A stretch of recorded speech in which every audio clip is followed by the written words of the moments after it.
best TV. We think comedy the best TV. We think comedy. Hey, what's good, YouTube? Today, finna react to what happens to cannibals in prison. This shit really about to be the most disgusting video I've ever reacted to. So, yeah. Hey, Psychopath, lunatic, crazy. These are names we use when describing serial killers. However, Young Daniel 11. Murderers who go ahead to eat their victims are a different kind of crazy. Needless to say, they strike fear into the hearts of ordinary citizens. But what happens when they get locked up? Do they live in constant fear for their lives? Do they become targets and have to live looking over their shoulders? Or are they also feared by their fellow inmates? Let's find out what really happens to cannibals in prison. Jeffrey Dahmer. It's Jeffrey Dahmer, the serial killer and cannibal whose saga of evil has been given new life in the hit Netflix series Monster. He is pure evil, but you'd never know it by looking at him. But when you hear him, that's another story. His killing field was Milwaukee, and he got away with it. But when happens to cannibals,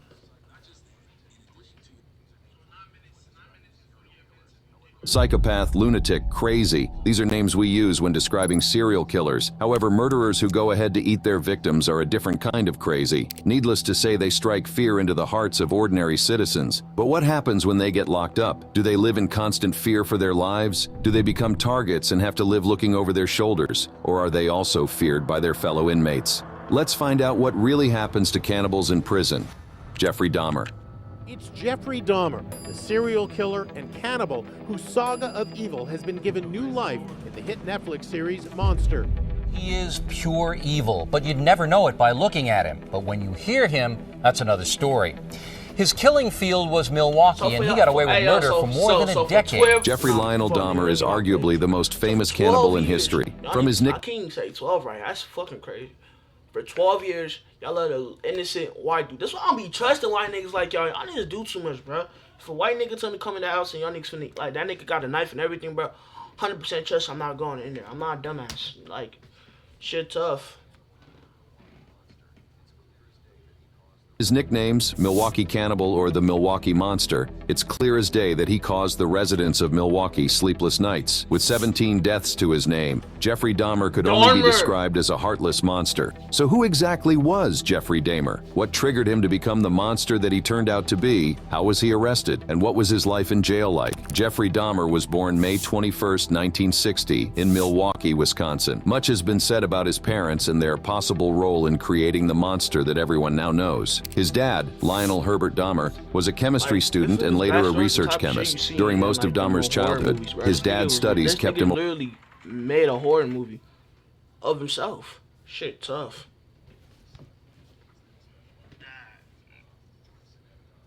away from his son. This means that he spent a lot of time with his mom, Joyce Annette Dahmer, a teletype machine instructor. Dahmer's mom had her fair share of troubles as she suffered from depression, demanded constant attention, and spent an increasing amount of time in bed. Therefore, neither parent devoted much time to their son. At elementary school, Dahmer was regarded as quiet and timid, meaning he had few friends. Interestingly, from an early age, Dahmer manifested an interest in dead animals. According to his dad, Dahmer was oddly thrilled by the sound the bones made and became so preoccupied with animal bones that one time he even asked what would happen if chicken bones were placed in bleach. From his freshman year at Revere High School, Dahmer was seen as an outcast as his troubles at home got the better of him, and he finally fell into alcohol. His parents constantly fought, leading them to finally get a divorce in 1978. It was that same year that Dahmer would murder his first victim, a hitchhiker named Stephen Mark Hicks, just 3 weeks after his graduation from high school. This murder set him on a path that would see him take 16 more lives. According to Dahmer, he began to actively seek victims, most of whom he encountered in or around gay bars, and would typically lure them to his grandmother's home in West Allis, Wisconsin. He would drug his victims, and once they were unconscious, he strangled them to death. He would then dismember their bodies and dispose of the remains in the trash. However, he retained their skulls before pulverizing them several months later. So sick was the Milwaukee Monster that he sometimes kissed and talked to the severed heads of his victims while he dismembered the remainder of their bodies. Dahmer's reign of terror would come to an end on July 22, 1991, after his attempt to kill his 18th victim, Tracy Edwards, failed, and he was subsequently arrested.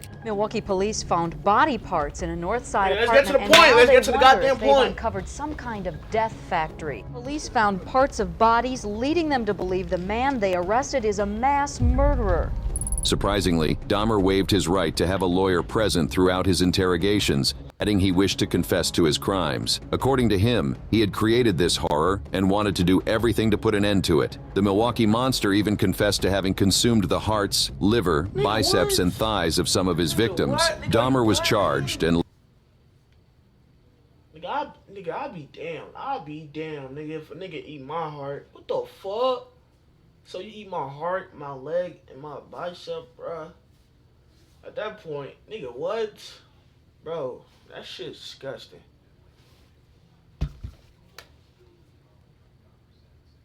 and later pleaded guilty in court. The courtroom was filled with drama during Dahmer's sentencing as his victims' families expressed their grief. There was more shock as Dahmer's attorney announced his client wished to address the court. Dahmer then approached a lectern and read from a statement prepared by himself and his defense as he faced the judge. I didn't ever want freedom. Frankly, I wanted death for myself. This was a case to tell the world that I did what I did not for reasons of hate. I hated no one. I knew I was sick or evil or both. Now I believe I was sick. Dahmer even revealed that he knew his time in prison would be hell. I know my time in prison will be terrible, but I deserve whatever I get because of what I have done. He told the court, and it seems he was not wrong. For the first year of his incarceration, Dahmer was placed in solitary confinement due to concerns for his safety. Surprisingly, upon Dahmer's request, he was transferred to a less secure unit. This proved to be the wrong move. On July 3, 1994, a fellow inmate, Osvaldo Durruti, attempted to slash Dahmer's throat with a razor embedded in a toothbrush as Dahmer sat in the prison chapel. Although he survived the attack, he would not be lucky a few months later. On the morning of November 28, 1994, Dahmer was discovered on the floor of the bathrooms of the gym, suffering from extreme head wounds, and was pronounced dead 1 hour later at a nearby hospital. Fellow inmate Christopher Scarver had used a metal bar to repeatedly hit Dahmer on the head till he was unconscious. Well, Dahmer had known that something like this would happen. According to Dahmer's family, he had long been ready to die and accepted any punishment which he might endure in prison. In fact, during one of the calls he had with his mom after the first attempt on his life, he said, "It doesn't matter, Mom. I don't care if something happens to me." Catherine Knight. Cannibal killer Catherine Knight lives inside the fearsome Silverwater. To me, Catherine Knight. Cannibal killer Catherine Knight lives inside the fearsome Silverwater Women's Correctional Center, formerly known as the Mulawa Correctional Center, in Western Sydney, where she's known to other inmates as the Nana. "We called her the Nana," a former fellow inmate said about Catherine Knight. "She is a gentle soul and not a criminal to me. She is a mediator at Mulawa. She's someone who sorted out problems before they got serious. She would pull the girls in and try to get them to sort out whatever it was before it ended up with someone going into segregation or getting more time added to their sentence." So how did Catherine Knight end up in jail? What led her to murder and cannibalize her victim? Catherine Knight was born and raised in an unconventional and dysfunctional family environment. Her mother, Barbara Ruffin, had been married to Jack Ruffin and lived with him in the small town of Aberdeen in New South Wales' Hunter Valley. Unfortunately, Barbara began an adulterous relationship with Ken Knight, a friend and co-worker of her then husband. When the affair was brought to light, Ken Knight and Barbara were forced to move out of town and live elsewhere. Barbara had 4 additional children with Ken, including twin girls born in 1955. Catherine was one of these twin daughters. The relationship between Ken and Barbara was not as rosy as everyone thought. Behind the scenes, Ken was a violent alcoholic who would constantly abuse his wife. Barbara, in turn, often told her daughters intimate details of herself and how much she hated men. All this happened when Catherine was still very young, which affected her later on in life. One of the effects is that she did not have close friends. In fact, apart from her twin sister, the only other person whom Catherine was close to was her uncle, Oscar Knight, a champion horseman who committed suicide in 1969. Catherine even claimed that Oscar's ghost often visited her. When she attended Muswellbrook High School, Catherine became a loner and is remembered by classmates as a bully who stood over smaller children. She was also not the sharpest tool in the shed and had to leave school at 15 years of age without having learned to read or write. At 18 years old, Catherine met her soon-to-be husband, David Stanford Kellett. The two got married 1 year later in 1974. The marriage between the two... I generally feel bad for David Stanford Kellett. The two got married. Through hell and back. What the fuck? This nigga is literally going through hell. Like, god damn, nigga, that's a... Look at this nigga. This nigga don't even look like he want to be here, bro. This nigga is genuinely disgusted. I feel for you, cuz what the fuck is this? Married 1 year later in 1974. The marriage between the two started off on the wrong foot, as Catherine tried to strangle Kellett on their wedding night. Catherine later explained it was because he fell asleep after only having intercourse 3 times. This was not the end of the violent episodes, as on one occasion, a heavily pregnant Catherine burned all of Kellett's clothing and shoes before hitting him across the back of the head with a frying pan, simply because he had arrived home late. Kellett couldn't take it any longer and eventually left. After being with several men, Catherine moved in with John Charles Thomas Price in 1995. This would turn out to be the worst decision, as Catherine's dreadful crime would take place just 5 years later. As time went by, their relationship started going downhill, partly because of Catherine's rages, which saw her assault Price on a number of occasions. The fighting became even more frequent, and most of his friends would no longer have anything to do with him while they remained together. Finally fed up, Price decided to take action. On the 29th of February 2000, Price stopped at the Scone Magistrates Court on his way to work and took out a restraining order in an attempt to keep Catherine away from both himself and his children. While he was sleeping, Catherine went to work, stabbing Price 37 times and then expertly flaying his body with her favorite knife. She made a skin suit which she hung from a meat hook and then decapitated him and boiled up his head on his kitchen stove with... What the fuck?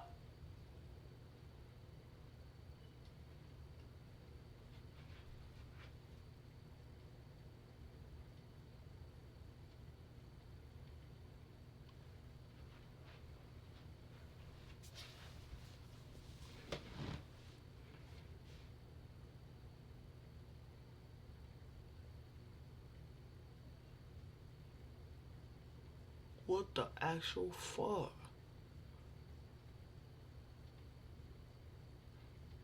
I deadass can't no more. What the fuck? Did this bitch just do what the fuck I think she did?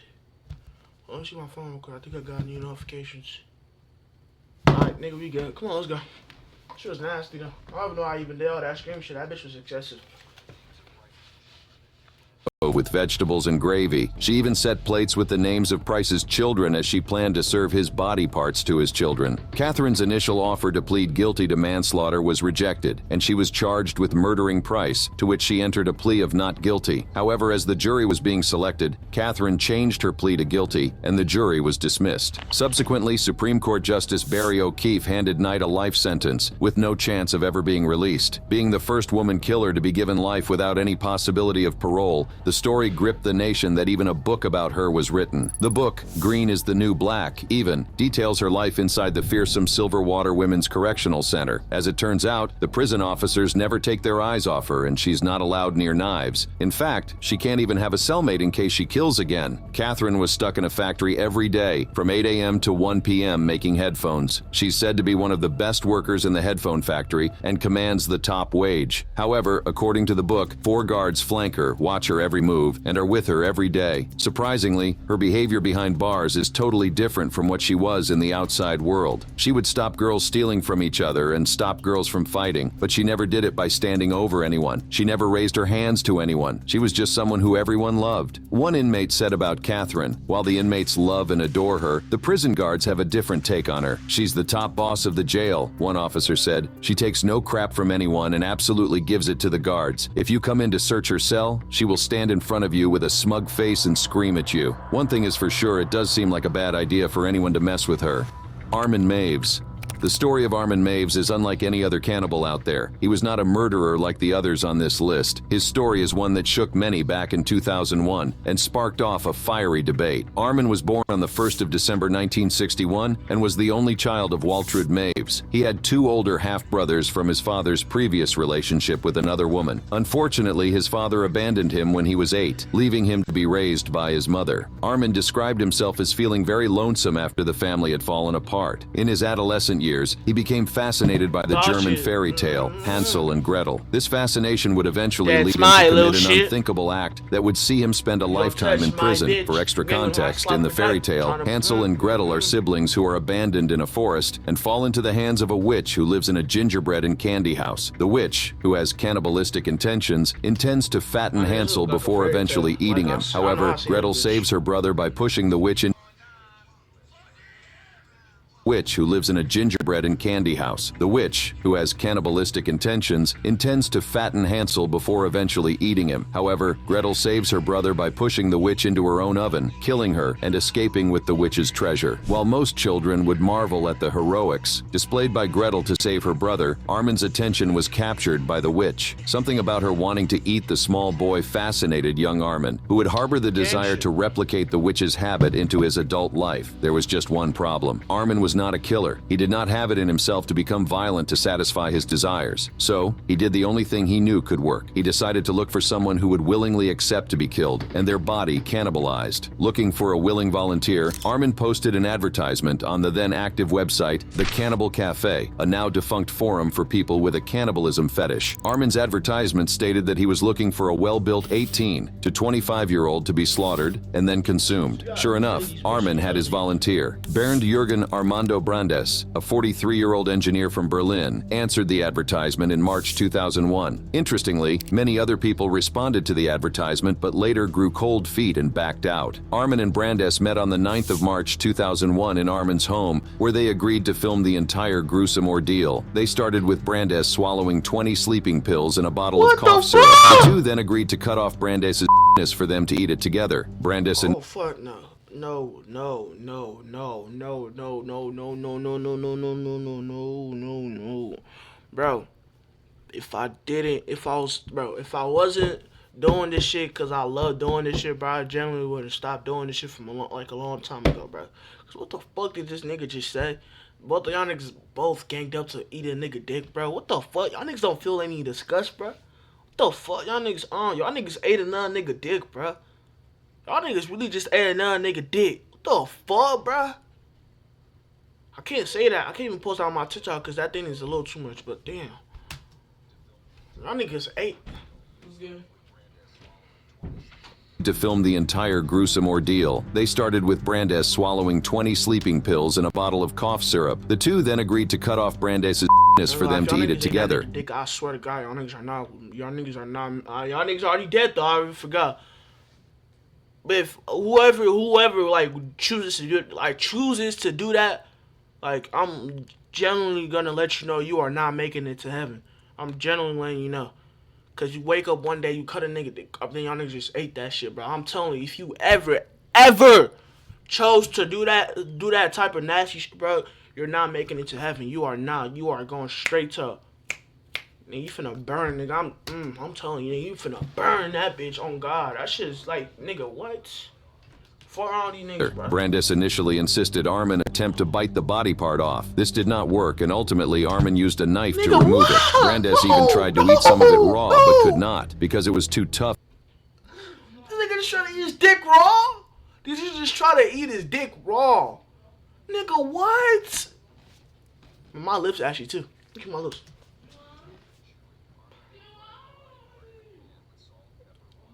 Tough and chewy. Armin then fried the body part in a pan with salt, pepper, wine, and garlic. This did not go to plan as it became too burnt to be consumed. He then chopped the up into chunks and fed it to his dog. Armin proceeded to run his volunteer a bath before going to read a Star Trek book while checking in every 15 minutes. All this time, Brandes lay bleeding in the bath, drifting in and out of consciousness. After long hesitation and prayer, Armin killed Brandes by stabbing him in the throat, after which he hung the body on a meat hook. Armin dismembered and ate the corpse over the next 10 months, storing body parts in his freezer under pizza boxes and consuming up to 20 kilograms or 44 pounds of the flesh. The incident was recorded on a 4-hour videotape, which has never been released to the public due to its gruesome contents. There is a rumor that 4 screenshots of the video can be found online, but the credibility of the screenshots has never been proven. Fascinated by the incident, Armin went back to the internet to look for more volunteers. However, in December 2002, a college student alerted authorities to new advertisements for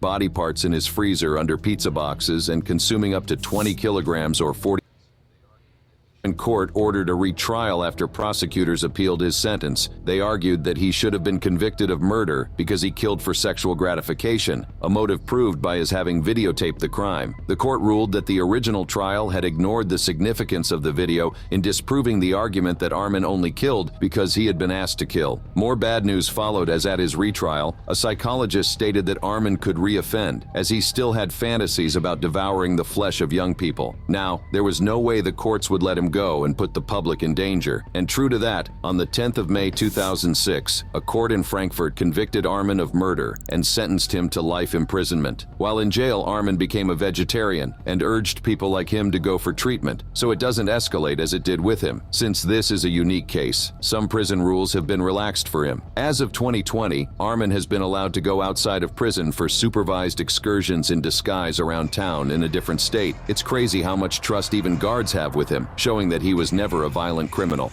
Nikolai Jumagaliev.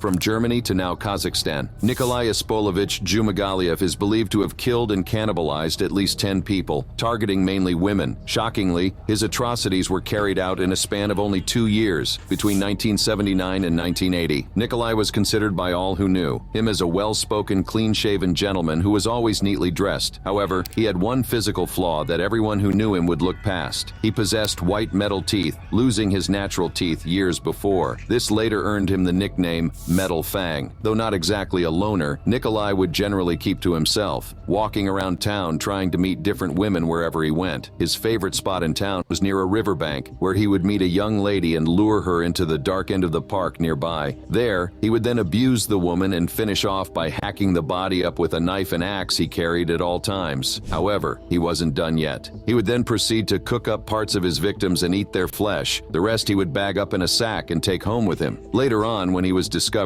police realized that Nikolai was also often inclined to throw little get-togethers with friends where he would cook up large amounts of meat to be shared with his guests. These get-togethers were always thrown right after one of his murders. He was feeding his unwitting guests parts of his recent kill. I was going, you know, them little not anime recaps, recaps of movies and shit. I seen this one nigga, and this one girl. They was dating too. Them niggas cut people up. Them niggas put it in his food. Them niggas ate that bitch, bro. And they thought that shit was good. They thought that shit was really good because they put special sauces on that motherfucker. And I'm like, nigga, what? We can do that. So for me, one day I cut myself, right? I could have the skin on my thumb and I'll try eating that shit, nigga. Bro, when I tell you, bro, I was so goddamn disgusted in myself, bro. I actually tried eating my own finger, bro. You don't even know. Bro. That shit was disgusting. Like, I have no words for myself no more. I'm like, bro. Shit was nasty. But luckily though, my thumb. What is surprising is that Nikolai had been arrested and charged several other times for killing people, but never stayed in jail for long. For example, in August 1979, while in a drunken stupor, he accidentally shot a fellow fireman, for which he was arrested. However, he was diagnosed with schizophrenia, and in less than a year, he was released and returned to the outside world, where he would continue his killing spree. There are two popular stories told about how Nikolai was finally arrested. The lesser-known one claims that two town drunks who were invited back to his house for some snacks led police to Nikolai. Upon entering the home, the drunks discovered a woman's head, along with intestines, in the kitchen, ready for cooking. The most told story of his arrest claims that Nikolai's 9th murder was the one that led to his capture. He invited some friends and their girlfriends to his home. However, driven by his urge to murder, Nikolai ended up killing one of his friends and began to dismember him in the next room. When the other guests came looking for them and saw what was happening, they fled in horror from the house and reported it to the police. The arriving policeman caught the cannibal on his knees, smeared with blood. The police were so shocked at what they found that the cannibal was able to escape. He fled to the mountains naked, with a hatchet in his hands. He was tracked down and taken into custody the next day, on December 19, 1980. Nikolai's stay in jail was not like other cannibals on this list. Since he had previously been diagnosed with schizophrenia, he was again declared insane and remanded to a special treatment center, where he spent the next 8 years. On August 29, 1989, while being transferred to an ordinary mental hospital, Nikolai managed to escape, using the car in which he was being transported, and was declared a fugitive. After 2 years on the run, it became harder and harder to hide as the authorities intensified their search for him. So he decided to divert attention from his hideout and put investigators on the wrong track by making them think that he was in Moscow. He asked a friend to take a letter he had written to a friend in Bishkek and mail it from Moscow. The letter ended with the words, "Now I will return soon. There are a lot of beautiful women here. No one will notice their loss." His stratagem worked, as the press and various publications spread the rumors that the killer was in the capital. However, his time on the run was cut short when he was finally arrested in 1991. Currently, he is isolated from society and is incarcerated in a specialized psychiatric clinic. He once filed an application to be given the death penalty, but it was regarded by experts as a symptom of the deterioration of his condition. Antron Singleton. And now back to the United States, where a celebrity was sentenced for murder and cannibalism. Born on September 15th, 1976, Antron Singleton, better known by his stage name Big Lurch, was an American rapper and poet. So how did Big Lurch find himself behind bars for such an atrocious crime? Big Lurch grew up in Dallas, Texas, where he began writing poetry at age 7. He then started his rap career as a member of the hip-hop group Cosmic Slop Shop. The group fell apart in 1999, after releasing their album Day Family in 1998, and Singleton pursued a solo career which was cut short in 2002. Drugs played a major role in his rap career, coming to a premature end. On April 10, 2002, 25-year-old Singleton murdered his 21-year-old roommate Tanisha Isaias in the apartment he shared with her and her boyfriend in Los Angeles, California. Tanisha's boyfriend, Thomas Moore, even testified that he and Singleton spent the evening prior to the murder smoking PCP. Tanisha's body was found in her apartment at night by a friend.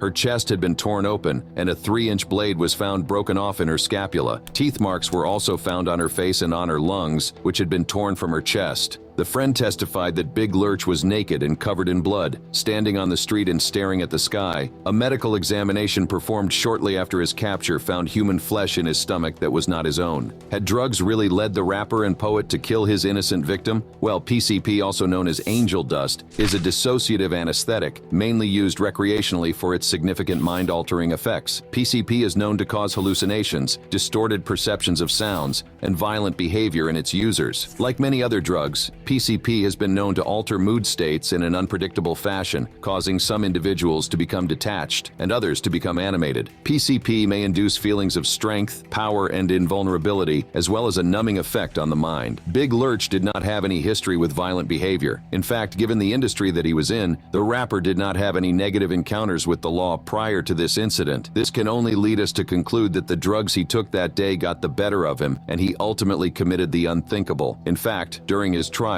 Big Lurch pleaded not guilty by reason of insanity at the time of the murder, as his defense argued that the rapper was in a psychotic state due to his use of PCP the night before the murder. Despite his defense's best efforts, the court ruled that his intoxication and claimed insanity were not satisfactory reasons for committing the crime. The DA argued that drug use couldn't be used as grounds for an insanity plea in California, which the judge agreed with. Interestingly, some of the rapper's lyrics where he praised fictional and real killers were used as evidence in court. In his song I Did It To You, the rapper sings, Jason Voorhees. I didn't even know y'all niggas could do that.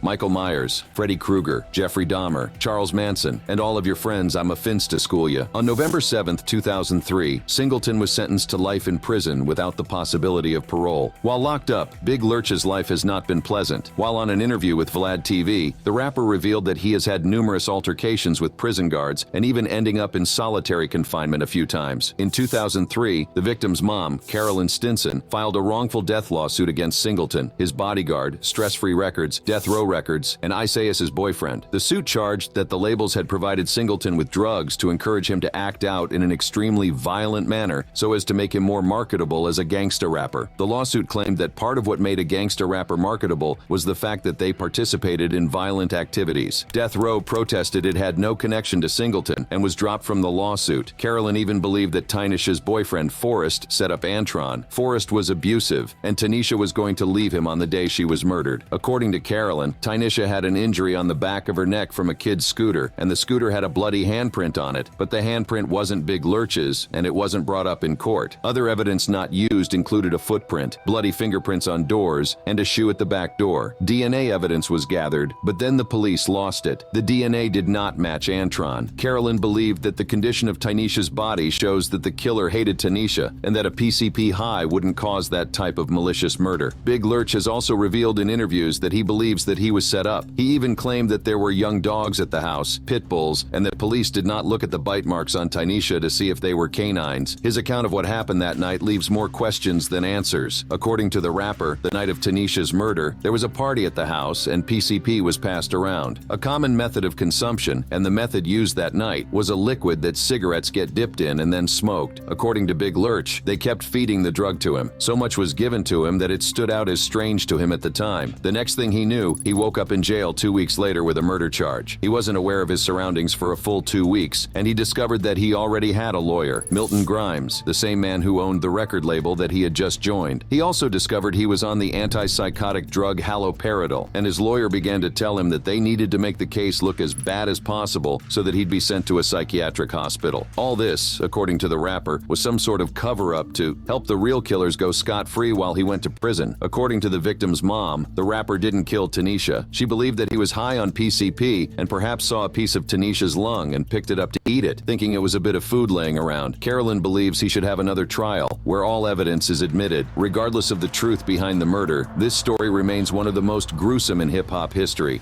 Stephen Griffiths. Chilling images of an admitted serial killer committing one of his shocking crimes. Stephen Sean Griffiths, later known as the Crossbow Cannibal, was born in 1960. You ate a nigga, it is what it is. You live, you win some, you lose some, nigga. You ate some. So I don't know what to tell you, man. But yo, tap with the Twitch, Young Daniel _ motherfucking 11. And if you can't type that, I don't know how stupid you gotta be if you can't type that. Just go in the description, find my Twitch, and follow me. Love every one of you niggas. Y'all niggas stay safe and start up, nigga. Retard. I can say what I think, cause it be hard. Why you ain't what you think? You're a retard. Now I get inside a hotel with key cards. We just woke up your shit, we the geek squad. Had to leave